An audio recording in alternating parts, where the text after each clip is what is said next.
Hey Kevin, est-ce que tu connais un peu ça la crypto? Ben, connaître, c'est beaucoup dire, là, mais je m'y intéresse. Parce que récemment, j'ai un gros scandale de tout ce qui est plateforme de crypto avec la compagnie FTX. Yep. Vraiment un gros scandale. Là. Beaucoup de gens aux États-Unis disent que ça peut être un des plus grands scandales de fraude genre aux États-Unis, dans l'histoire des États-Unis. Genre, c'est gros. Là. Ouais, en termes d'échelle. Parce que le scandale, la compagnie n'a pas inventé le scandale en tant que tel. Là, on dit juste qu'il a pris, comment dire, de l'argent de sa compagnie d'échange pour la donner à une autre compagnie qui faisait de l'investissement et qu'il a perdu cet argent. Mais on va mettre un peu plus en contexte pour ceux qui nous écoutent et nous regardent. Genre, FTX, c'est vraiment une plateforme d'échange de crypto. Fait que tu prends une crypto, genre Bitcoin, tu peux l'échanger pour un autre coin. Tu peux aussi l'échanger pour l'argent aussi fiat. Exact. Fait que les gens vont là, puis bon, genre, faire des transactions en Bitcoin, changer des coins, des crypto-monnaies. Ouais. Ça a été fondé par Sam Bankman-Fried et l'autre c'est Gary Wang, un ex de Google, en 2000, je pense, 17. Ou, je ne suis pas toujours sûr de la date, 2019. Okay? Puis c'est avant que ça fasse faillite, parce qu'ils ont vraiment déclaré faillite, c'était une des 5 plus grandes plateformes d'échange de crypto-monnaies au monde. Ouais. Okay? Vraiment, une des top 5. Là. Fait que Sam Bankman-Fried, là, on va l'appeler SBF. SBF ou juste Sam. Yep. Vraiment un gars, vraiment genre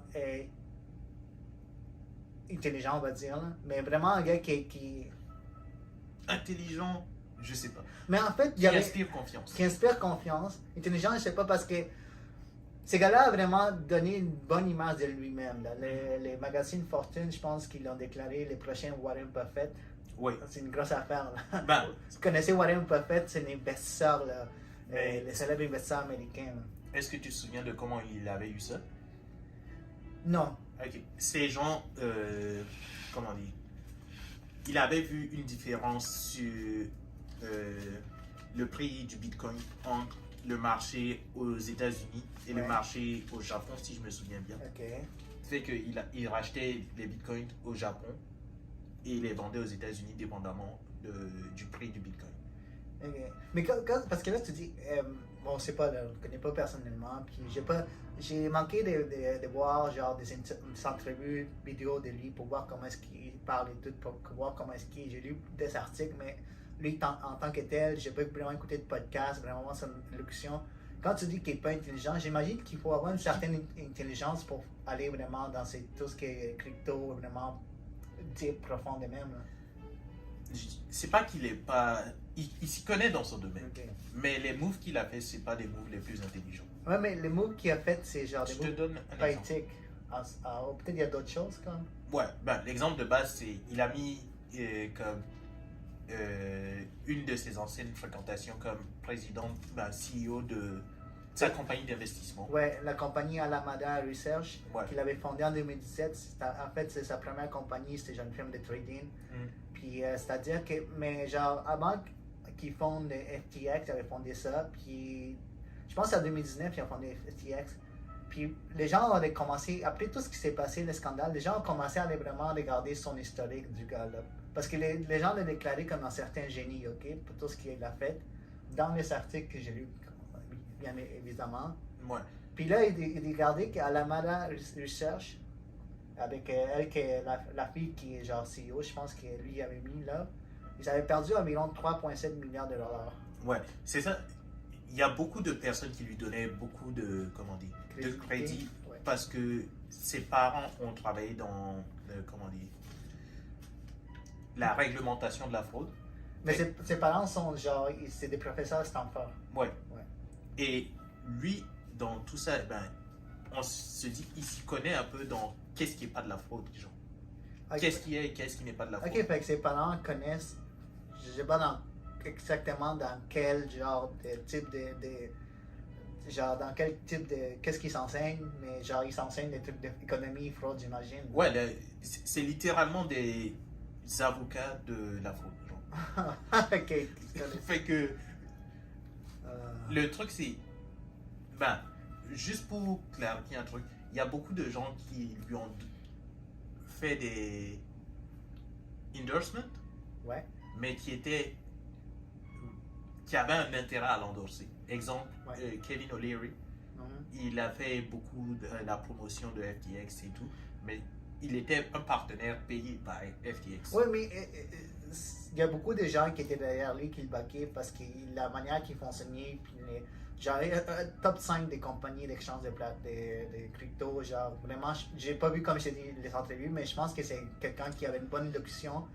Puis, l'affaire, si tu le vois là, t'as remarqué, toutes ces compagnies de crypto, et de plus en plus, ils vont endorser des célébrités ou des gens, des entrepreneurs. Pas juste FTX. J'ai vu récemment Ronaldo qui avait publié, qui est en association avec une compagnie de crypto là, qui a publié sur Instagram ses 500 millions de followers, une vidéo genre, je suis partenaire avec tel crypto. Fait que c'est pas juste FTX, mais il y avait beaucoup de gens qui voulaient backer cette compagnie justement à cause de lui. Genre. Ok. Pour donner des exemples pour les gens qui à ce point-là, normalement, il y a eu beaucoup de couverture de presse, mais FTX, le stade des Miami Heat portait leur nom. Exactement. TSM, c'est une équipe de e-sport, portait leur nom. Mercedes, l'équipe de Mercedes, la F1 aussi. Yep. Comment ça s'appelle? Ils avaient endorsé Steph Curry, Tom Brady, beaucoup de YouTubers. C'était vraiment big comme truc. OK.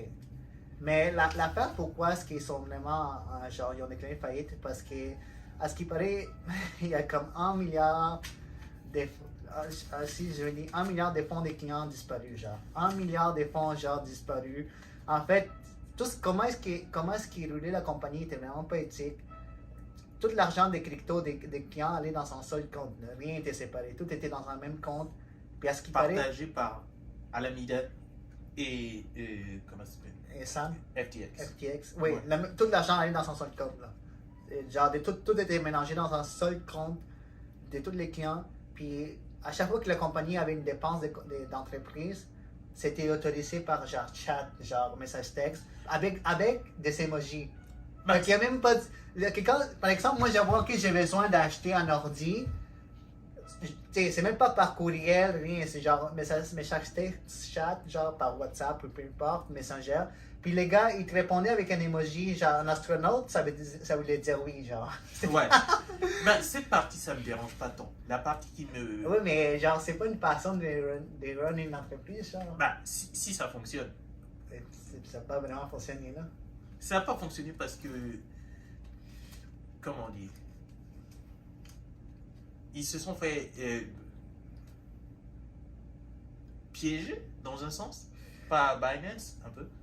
Okay, oui, mais en fait, FTX était évalué à 32 millions de dollars. Yep. Puis il y a des gros investisseurs, là, des gros investisseurs tech comme SoftBank, Tiger Global, BlackRock, c'était une grosse firme d'investissement. Tout était des gros investisseurs là, pour arriver à 32 millions de dollars. Binance, c'est notre compagnie de crypto. Exact. Aurait voulu les acheter genre au mois d'octobre, genre. Je peux essayer de faire une timeline de ça pour que ça fonctionne. Good. Au début, en fait, il y a eu une variation des prix des crypto-monnaies et FTX avait un problème de liquidité. Ils avaient besoin d'argent pour rembourser les personnes qui commençaient à être frileuses par rapport au marché des crypto-monnaies. Ouais. Fait qu'ils ont commencé à chercher de l'argent auprès des autres compagnies, de chercher des prêts et tout. Et il y avait déjà une certaine rivalité avec la compagnie Binance, qui est elle aussi une plateforme d'échange. Et SBF et le fondateur de Binance avaient déjà été dans une rivalité depuis un certain temps. Mais ils avaient tellement besoin d'argent qu'ils sont allés demander à Binance de les aider. De les acheter, ça. Ouais. On n'est pas encore à cette étape. D'abord, ils ont. Comment dire? Binance a lancé le mot qu'ils allaient liquider la coin de FTX. C'est-à-dire? FTX est sa crypto-monnaie. Ah oui, il y a une crypto-monnaie, je sais, ouais. genre une crypto-monnaie, genre, et même maintenant, même après toute cette fraude, genre, les tokens, genre FTX, est encore évalué à 400 millions de dollars. Oui, pour le moment. Pour le moment, oui.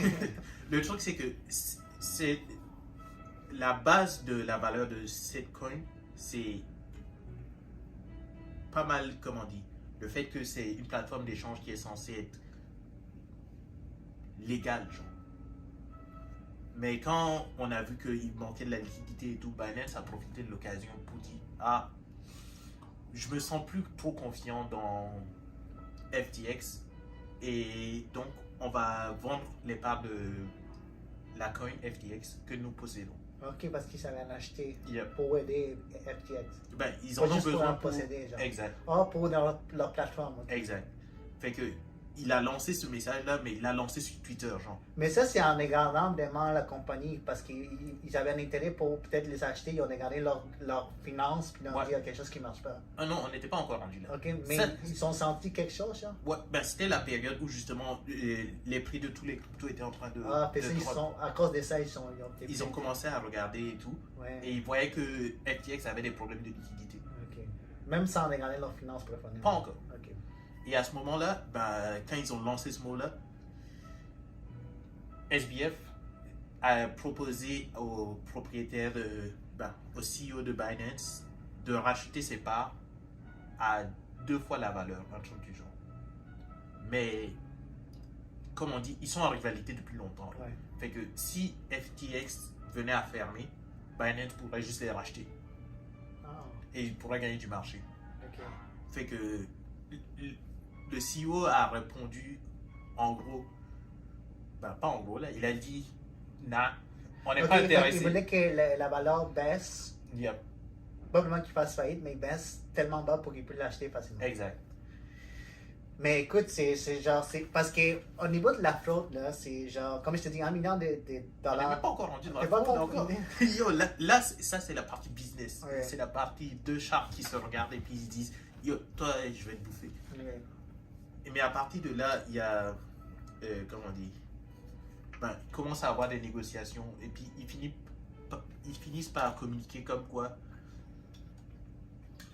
FTX va se faire dépanner par Binance. Et là, ils demandent les rapports Ok. pour pouvoir faire une inspection, pour voir si le deal peut aller de l'avant.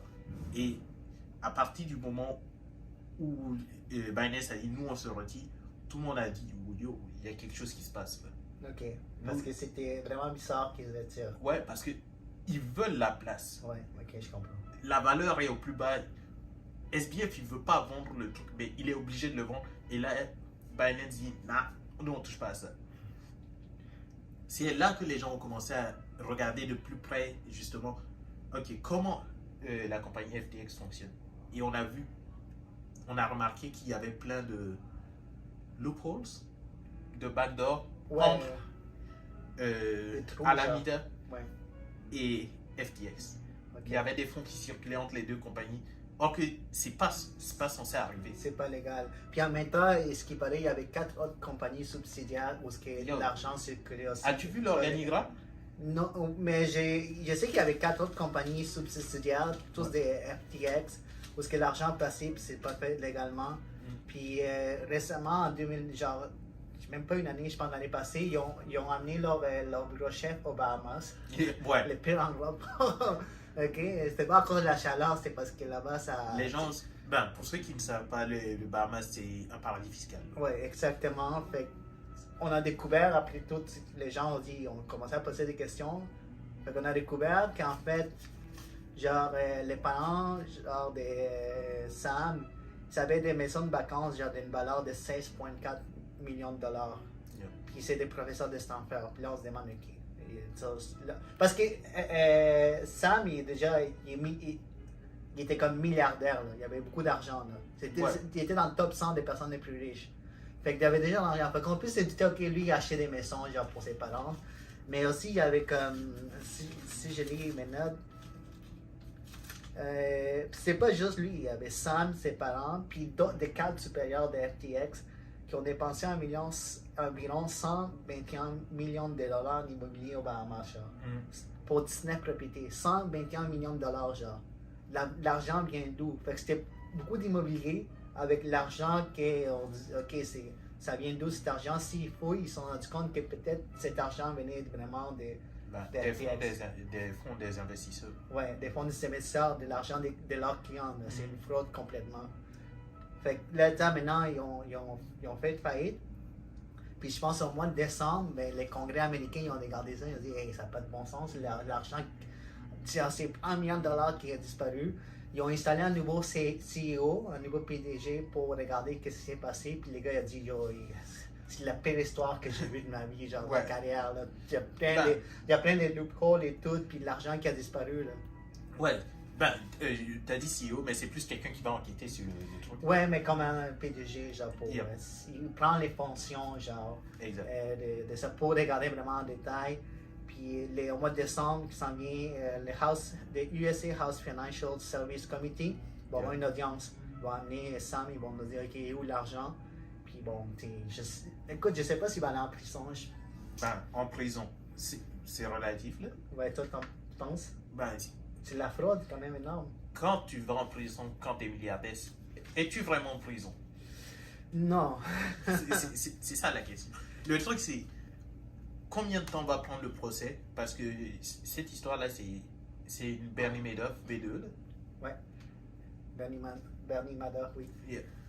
Fait que ça peut prendre 5 ans, c'est 10 ans. un autre fraudeur vraiment connu, une grosse histoire aussi. Oui.